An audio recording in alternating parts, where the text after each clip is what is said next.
Hey again, my fellow Commodore 64 nutcases. This is a public service announcement. Protect your CIA chips. There's not a whole lot of them out there, and they're hard to come by.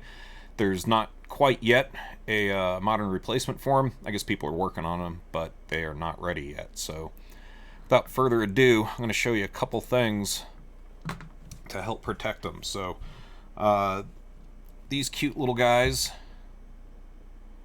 it's just a couple of TVS diodes, ESD kind of diode. They're a type of Zener diode, little black chips there that will shunt any high voltage, low amperage, quickie static discharge to ground to keep it away from your CIA chips. And this is a 60 clone board. The stuff's already soldered in, and as long as your solder job's not too messy, you just drop that right on top and tack it in place and you're done.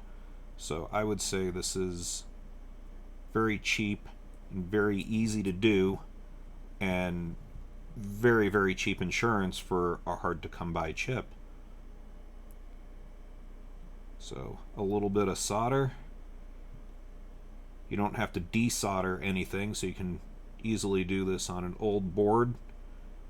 You don't have to have you don't have to do this while you're installing the socket.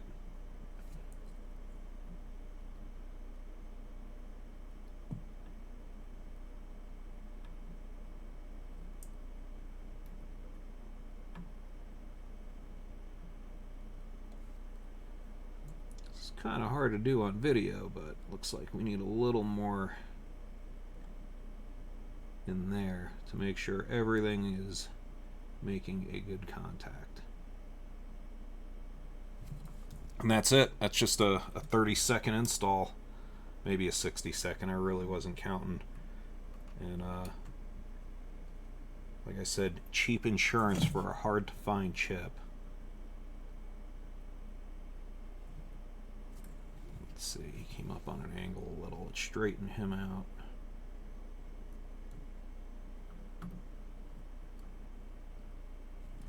He doesn't want to sit flat in there, does he? There he goes. Now he's in there.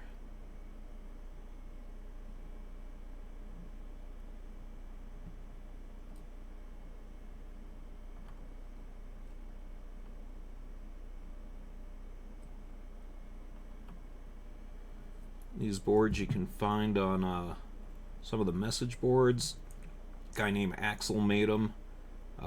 He sells them on eBay, and I think he'll sell them direct through some of the message boards out there. But when I read about these little boards made up already, instead of having to finagle a pile of diodes on the bottom of a board, I thought, hey, that's a no-brainer. We got to buy these bad boys and get them on there. There, we'll add a little more on these guys.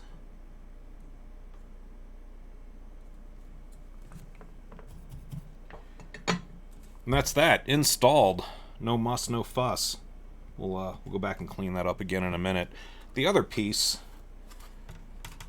that I'll talk about for a second is on the CIA chip itself. There are another set of boards that the same guy was making. I think a few people are making these sorts of things these days, so this is not an endorsement for any one seller or another. But this is a drop-in board that basically does the same thing. It's just a little PCB with headers coming out of the bottom, a socket on the top for your CIA, and if you can see inside there, there's more TVS diodes and a little red light too, so that it kind of glows. So it's cosmetic and cool looking. And you just put your chip in the board, plug it in, and you're done. So there's been a lot of heated debate over which solution is better, and I understand the naysayers of this device, that by the time the current has made it all the way this far, it's going to get into the chip no matter what you do. You want to shunt that unwanted voltage at the source.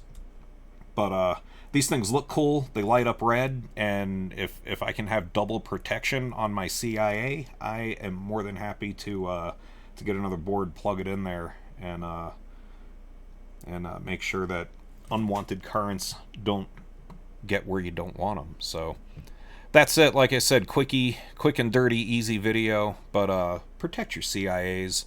They'll serve you for years and years and years if you just take some precaution with them. So thanks for watching. Talk to you later.